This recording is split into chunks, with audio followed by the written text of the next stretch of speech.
Hello বন্ধুরা, কেমন আছো তোমরা সবাই? Welcome to my channel.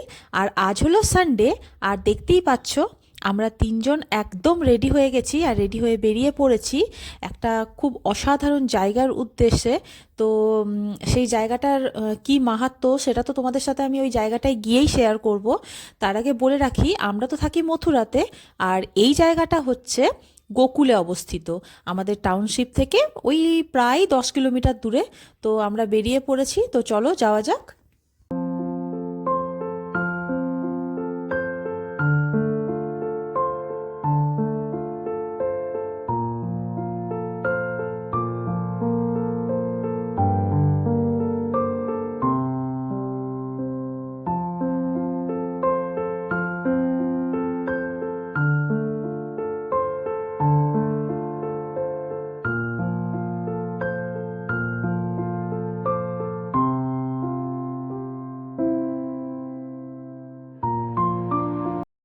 তো দেখতেই পাচ্ছ আমরা কিন্তু পৌঁছে গেলাম। আর পার্কিংয়ের কাছেই এখান থেকেই শুরু হয়ে যায়, এইভাবে খাঁচার মধ্যে রাখা থাকে এই হরিণ থাকে, প্রচুর হরিণ থাকে এখানে। আর অস্ট্রিচ পাখিও থাকে, আর তার সাথে সাথে অনেক হাঁস আর ময়ূরও থাকে। আর এখানে হরিণগুলোকে কিন্তু সবাই খাবারও খাওয়ায়, এই বাটিতে করে করে বিক্রি হয়, মানে 10 টাকায় পাওয়া যায়। তো ওই গম গম পাওয়া যায়। তো অনেকেই নিজের হাতে করে কিন্তু এই হরিণগুলোকে খাবার খাওয়ায়। তো আগের বার অবধিও আমার ছেলে একটু ভয়ই পেয়েছিল, কিন্তু এবারে দেখি ওর ভয়টাই সব উড়ে গেছে, ও নিজের হাতেই কি সুন্দর এই হরিণগুলোকে খাবার খাওয়াচ্ছিল। খুব ভালো লাগে দেখতে, এই যে দেখতেই পাচ্ছ।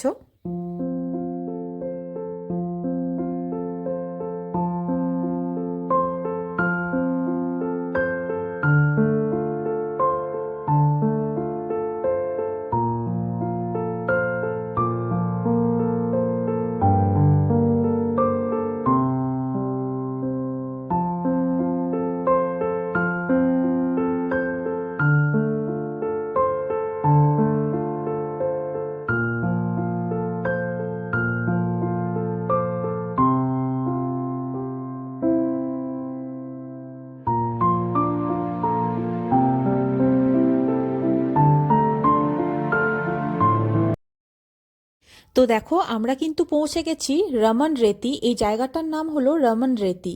তো মান্যতা আছে যে এখানে নাকি ভগবান শ্রীকৃষ্ণ বলরাম ভগবানের সাথে কিন্তু খেলতে আসতেন আর গরু চড়াতে আসতেন। তো দেখো এই মন্দিরে আমরা প্রথমে প্রবেশ করলাম। তো মন্দিরে ঢুকেই একটা প্রথমেই শ্রী রাধাকৃষ্ণের একটা মন্ত্রমুগ্ধ করা একটা মূর্তি আছে, মানে যেটাকে দেখে আপনার মনে হবে আমি চোখ ফেরাবোই না। আর ওখানে সমানে একটা হরে কৃষ্ণ হরে নাম নাম কীর্তন হতেই থাকছে, যারা সাধু সন্তরা ওখানে থাকেন। তো ওনারা কিন্তু সমানে এই যে দেখতেই পাচ্ছেন গান করবে, আর ভক্তরাও কিন্তু পাগলের মতন ডান্স করে। তো এখানে এসে না সত্যিই মনে হয় মনটা একদম অন্য। আর এই জায়গার সাথে আমার একটা এক্সট্রা ইমোশন কেন যুক্ত আছে জানেন? কারণ আমি যখন বিয়ের পর প্রথম মথুরা আসি, তো তারপরে কিন্তু আমি এই জায়গাটাতেই প্রথম এসেছিলাম। আমি আর দেবাশিস আমাকে প্রথম কিন্তু এই জায়গাটাই দেখা করাতে নিয়ে এসেছিল। আর আশ্চর্যের বিষয় হচ্ছে আমার ছেলে যখন হয়, তো আমার ছেলের কিন্তু মথুরা ভ্রমণ এই জায়গাটা থেকেই শুরু হয়েছে। ও এখানেই প্রথম এসেছিল, তারপরে আদার্স জায়গায় গেছিল। তো এই জন্য আমরা এখানে প্রায় আসতেই থাকি, খুব ভালো লাগে। এই জায়গার না একটা পৌরাণিক কাহিনীও আছে। শোনা যায় যে ভগবান শ্রীকৃষ্ণের যখন 5 বছর বয়স ছিল, তো উনি তখন ওনার 9 লক্ষ গরুকে এখানে চড়াবার জন্য প্রথম আসছিলেন। তো ওনার মা তখন ওনাকে বলেছিলেন যে পায়ে একটা চটি পরে নিতে, কারণ পায়ে বাইরের কাঁকড় ফোড়া যাবে বলে। তো উনি তখন ওনার মাকে বলেছিলেন যে মা, তাহলে তুমি না আরও 9 লাখ ওই রকম জুতো আয়োজন করো। আমি তো না হয় জুতো পরে নেব, কিন্তু আমার ওই 9 লক্ষ গরুর কি হবে? ওদেরও তো পায়ে ফোঁড়া যাবে। তো এই কথাটা শুনে ওই গরুদের খুবই মানে খুব ভাবুক হয়ে গেছিল। তো তখন ওরা কি করেছিল, এই মাটিটাকে ওই পায়ে করে খুঁড়ে খুঁড়ে এইভাবে নরম করে দেয়। তো এখানে দেখতেই পাচ্ছ ভক্তরা এইভাবে কিন্তু গড়াগড়ি খায়। আর বলে যে এইভাবে গড়াগড়ি খেলে নাকি অনেক রোগ মুক্তি হয়। তো মানে এখানে না আসলে আমি বোঝাতে পারবো না যে এই বালিটা এতটাই সফট। আর এখানে এইভাবে কিন্তু সবাই ঘরও বানায়। তো দেখতেই পাচ্ছ আমার ছেলে আর হাজবেন্ডও খুব এনজয় করছে। তো দেখতেই পাচ্ছ ভক্তরা কিভাবে লোটপুট খাচ্ছে একদম বালির মধ্যে।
আরও একটু হেঁটে আসার পরে দেখতেই পাবে এখানে একটা সুন্দর সরোবর আছে।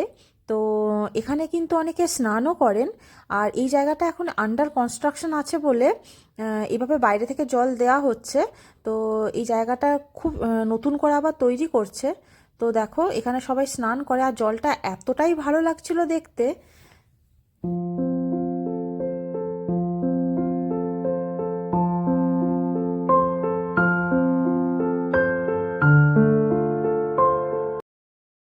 ওই সরোবরের পাশে পাশেই আরেকটু এগিয়ে গেলেই দেখতে পাওয়া যাবে গোশালা। ওখানে কিন্তু অনেক গরুর সেবাও করা হয়।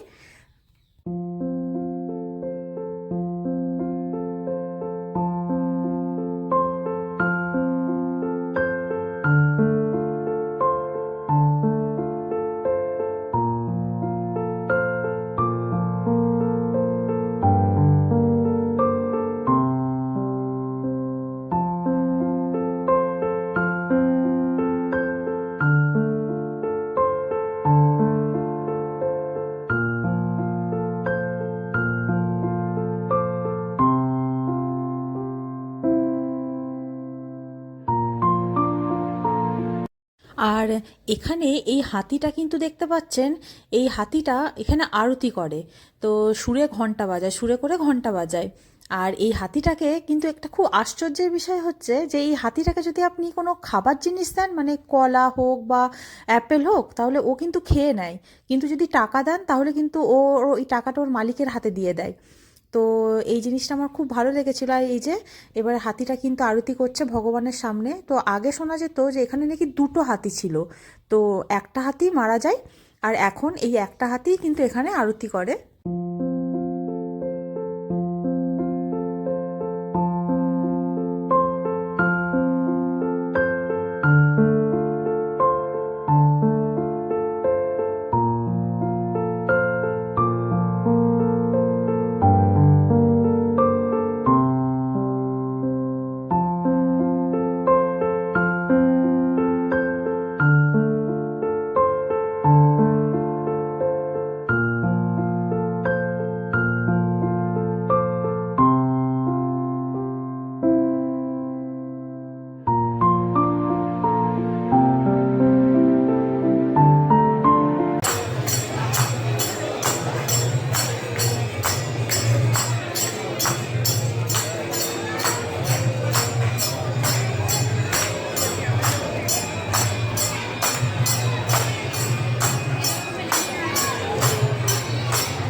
আরতি কিন্তু এখন হয়ে গেছে, আর আমরাও কিন্তু আস্তে আস্তে বাড়ির পথে রওনা দিচ্ছি। কারণ বালিতে ঠান্ডাটাও অনেক বেশি হয়ে যায়, আর ঠান্ডা অনেক বেড়েও যাচ্ছিল সন্ধে হওয়ার সাথে সাথে। তো আজকের ব্লগটা তোমাদের সকলের কেমন লাগলো আমাকে কিন্তু অবশ্যই কমেন্টে জানিও। আর মথুরা বৃন্দাবনের এই সমস্ত ছোট ছোট জায়গাগুলো আমি চেষ্টা করব তোমাদের সাথে ঘুরে শেয়ার করার। তো তোমরা কিন্তু তার জন্য আমার চ্যানেলটাকে অবশ্যই সাবস্ক্রাইব করে দিও, আর এই ভিডিওটাকে অবশ্যই লাইক করো, আর নিজেদের ফ্যামিলি আর বন্ধু বান্ধবদের সাথে শেয়ার করো। বাই, আবার দেখা হচ্ছে নেক্সট ব্লগে।